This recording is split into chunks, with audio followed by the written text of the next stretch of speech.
السلام علیکم ورحمۃ اللہ وبرکاتہ۔ تمام حاضرین و سامعین و ناظرین، آج ایک میں خاص مسئلے کی وضاحت کروں گا، اور وہ مسئلہ یہ ہے کہ سفر کے مہینے کو منحوس کہنا کیسا ہے، اس میں کیا حقیقت ہے۔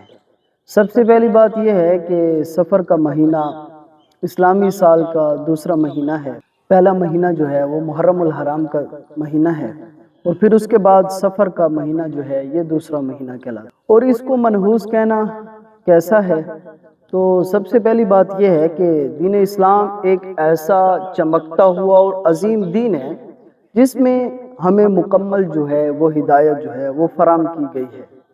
اللہ کے پیارے محبوب صلی اللہ علیہ وسلم نے ہمیں زندگی بسر کرنے کا طریقہ بھی بتایا ہے، اور یہاں تک کہ انسان کو سوچنے کے حوالے سے بھی دین اسلام نے تعلیمات ارشاد فرمائی ہے۔ آج کل مسلمانوں کی اسلامی تعلیمات کی کمی کی وجہ سے اس طرح کے بہت زیادہ توہمات جو ہے وہ پائی جاتی ہیں۔ کہا جاتا ہے کہ سفر کے مہینہ منحوس مہینہ ہے، سفر کا مہینہ منحوس مہینہ ہے، اور اس میں کوئی کاروبار نہیں کرنا چاہیے، اور بلاؤں کا مہینہ ہے، مصیبتوں کا مہینہ ہے۔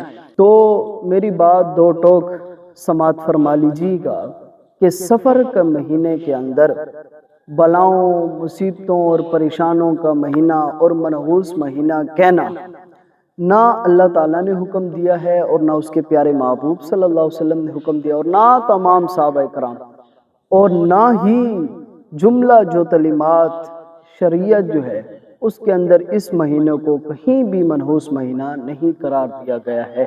یہ لوگوں کی جہالت ہے اور بدشگونیاں ہیں جس کی وجہ سے وہ اس مہینے کو منحوس مہینہ کہتے ہیں۔